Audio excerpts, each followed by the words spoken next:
High, আমি একটা quick review দিব একটা প্রোডাক্টের। সেটা হচ্ছে লিলি আলট্রা সফট জেল ময়শ্চারাইজারটা।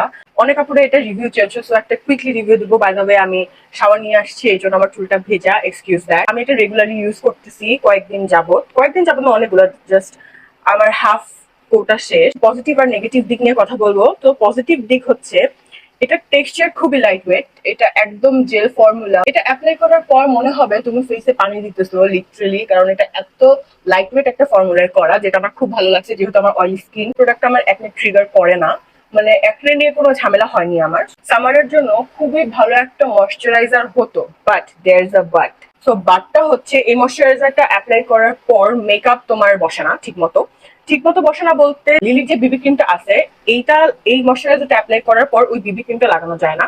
ওই বিবি ক্রিমটা লাগালে হচ্ছে গুড়ি গুড়ি হয়ে উঠে আসে। Same goes for the sunscreen. এই ময়শ্চারাইজার অ্যাপ্লাই করার পর সানস্ক্রিন মুখে বসে না, যেটা একটা অনেক বড় ড্রব্যাক আমার কাছে মনে হয়। মেকআপ প্রেপ করার জন্য ভুলেও এই ক্রিমটা ইউজ করো না। বাট তোমরা যদি বাসায় থাকো, যেমন আমি শাওয়ারের পর, এখন আমি কোনো মেকআপ টেকআপ করবো না, আমি বাসায় থাকবো, তো শাওয়ারের পর আমি বেসিক্যালি এই ময়শ্চারাইজার ইউজ করি। তো ওভারঅল আমার রিভিউ হচ্ছে, তোমরা যদি জাস্ট ময়শ্চারাইজার হিসেবে ইউজ করো তাহলে it's good, it's fine. Oily স্কিনের জন্য ভালো, কোনো অ্যাকনে ট্রিগার করবে না, অ্যাটলিস্ট আমাকে করে নাই।